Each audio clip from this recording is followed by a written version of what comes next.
শুভ সকাল ফ্রম কলকাতা। আমি আছি ফেয়ারলি প্লেসের সামনে। দেখাও, এই বিল্ডিংটা হচ্ছে ফেয়ারলি প্লেসের বিল্ডিং। দর্শক, আমরা চলে আসছি ফেয়ারলি প্লেসে।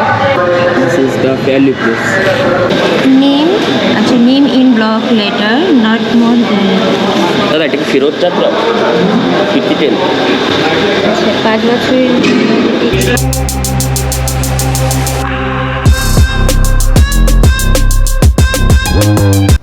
আজ 16 জুন 2023 বুধবার, আর আজ আমাদের কলকাতায় দ্বিতীয় সকাল সকাল বেরিয়ে পড়েছি ফেয়ারলি প্লেসের উদ্দেশ্যে। আমাদের হোটেল থেকে ফেয়ারলি প্লেসের দূরত্ব প্রায় 10-15 মিনিট। ফেয়ারলি প্লেস যাওয়ার উদ্দেশ্য হলো ফরেন কোটায় টিকিট সংগ্রহ।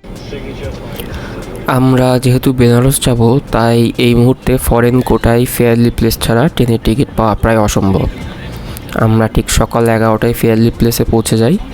টিকিট কাটার জন্য সঙ্গে অরিজিনাল পাসপোর্ট আর ভিসা ও পাসপোর্টের 1 কপি করে ফটোকপি নিয়ে যাই, যেটা ছাড়া টিকিট আসলে দেয় না। ফেয়ারলি প্লেসে যাওয়ার সাথে সাথে আমাদের 1 কপি করে ফর্ম দেয়, যেটা পূরণ করে ডেস্কে জমা দিলেই কনফার্মেশন টিকিট দিয়ে দেয়।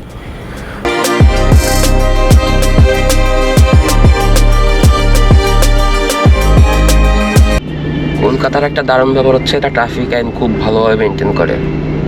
আপনারা যদি দেখেন, সিগন্যাল পড়ার সাথে গাড়ি থেমে যাচ্ছে।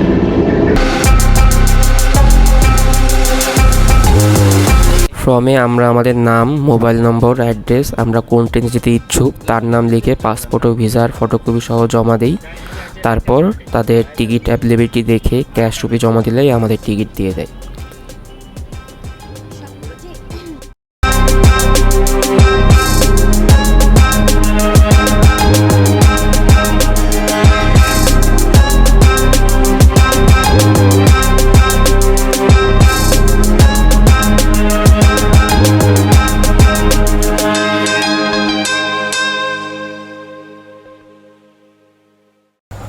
ফরেনারদের জন্য খুবই ভালো একটা প্রসেস।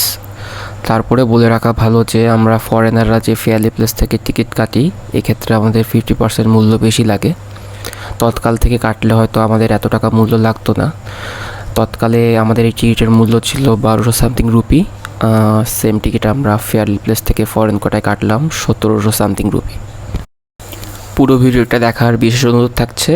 আশা করছি পুরো ভিডিওটা দেখলে আপনাদের কাছে ফেয়ারলি প্লেস থেকে টিকিট পারচেস করা অনেকটা ইজি হয়ে যাবে। ধন্যবাদ।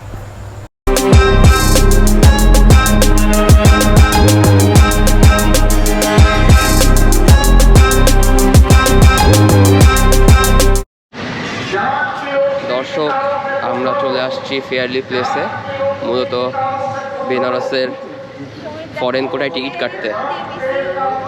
যদি লাক ভালো হয়, ফরেন কোটার টিকিট পেয়ে যাব। সাথে থাকুন, টোটাল প্রসিডিউরটা আমি দেখাবো কীভাবে ফরেন কোটার টিকিট কাটতে হয়।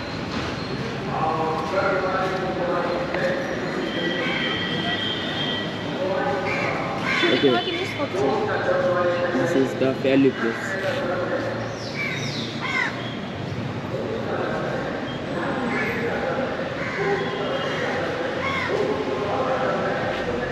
Fairlie place gate.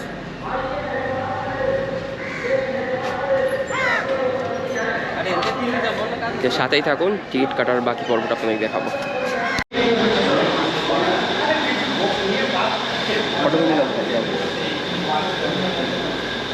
বসো বসো।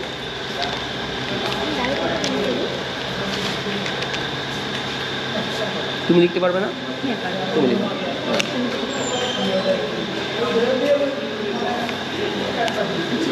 প্রথমে হচ্ছে ইয়ে করো, name in block later not more than. মানে সব বড় ধরো, আমি লিখি। সব বড়, আমি লিখে দিচ্ছি। সব বড় আছে, সুব্রত কুমার শুভলেখা, বড় আছে। ছোটো ছোটো করে লিখো। আর এই লেখুন, আর ও কুমার, কি আর না এই আর শুভ নিচে ব্লকে লিখবে। শুভ লিখতে হবে। লিখবো? হ্যাঁ, নিচে এখানে কুমারের নিচে লিখবে। 2 ঘরে যেও না, 2 ঘরে যেও না। হ্যাঁ, এখানে তোমার 2 নম্বর সুবিধা হইতে মিলা ধরাতে হবে, ঠিক আছে?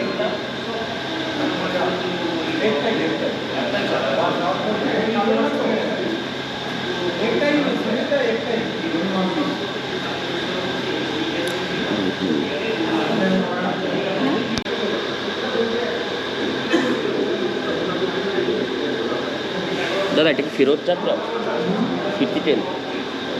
না এটা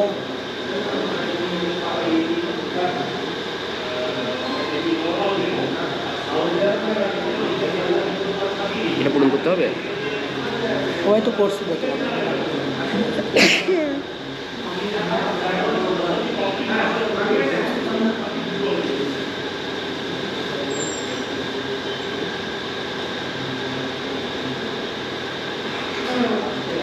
এইভাবেই দেন, তারপরে যদি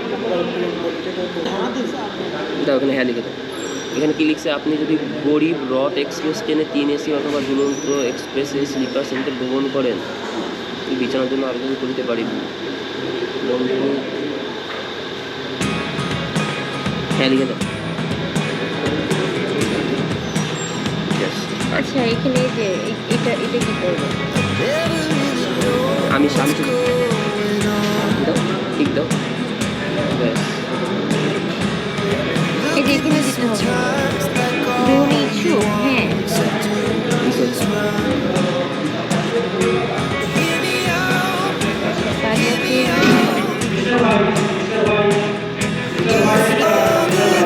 অতিরিক্ত এটা নিয়ে আসো।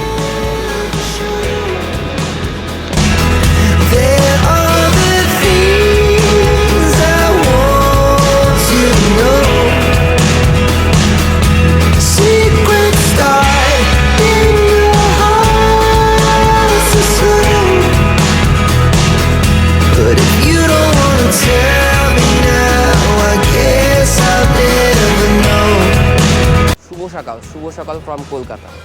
এখন আমি আছি ফেয়ারলি প্লেসের সামনে। দেখাও, এই বিল্ডিংটা হচ্ছে ফেয়ারলি প্লেসের বিল্ডিং।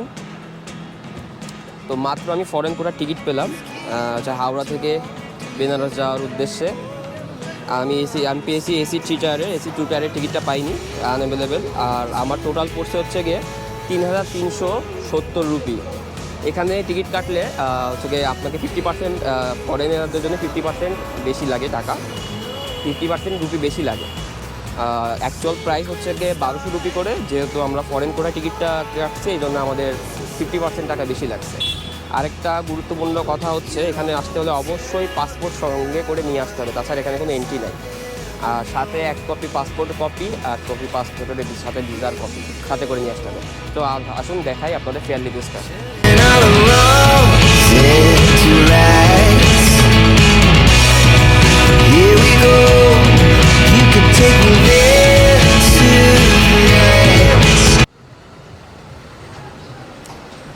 আমি যখন টিকিটটা পারচেস করি তখন ভিতরে আমার সাথে এক বাংলাদেশি দাদা ঢুকছিল। সে পাসপোর্ট না আনায় তাকে রীতিমতো ঘাট ধাক্কা, ভদ্র ভাষায় ঘাট ধাক্কা দিয়ে বের করে দিছে। আচ্ছা, এটা হচ্ছে ফেয়ারলি প্লেস। দেখো, আসো।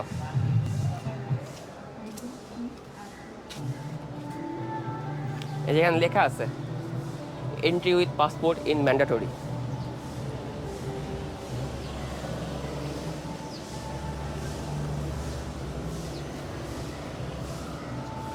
অবশ্যই টিকিট পারচেসের জন্যে পাসপোর্ট, অরিজিনাল পাসপোর্ট, সাথে 1 কপি পাসপোর্টের কপি প্লাস 1 কপি ভিসার কপি অবশ্যই সাথে করে নিয়ে আসবেন। তো এই পর্যন্তই টিকিট কাটার প্রসিডিউরটা আমি দেখিয়ে দিলাম। বাংলাদেশ থেকে যারা আসছেন তারা অবশ্যই ফেয়ারলি প্লেস থেকে টিকিট পারচেস করবেন। আপনারা কিন্তু স্টেশন থেকে এভাবে টিকিট পাবেন না ফরেন কোঠায়। আর এখানে কিন্তু এই যে আমি যেমন আজকে হচ্ছে 18 তারিখ, আমি কালকে 19 তারিখের টিকিট পেয়ে গেছি। এটা আবার যদি লাক ভালো থাকে আপনি 4 ঘন্টার পরে টিকিটও অনেক টাইমে পাওয়া যায়। আবার অনেকে আছে আগামী 7 দিনের টিকিটও পায় না। তো এটা লাক ফেভার করে। তো বাংলাদেশিতে যে বাকি দেখা হবে।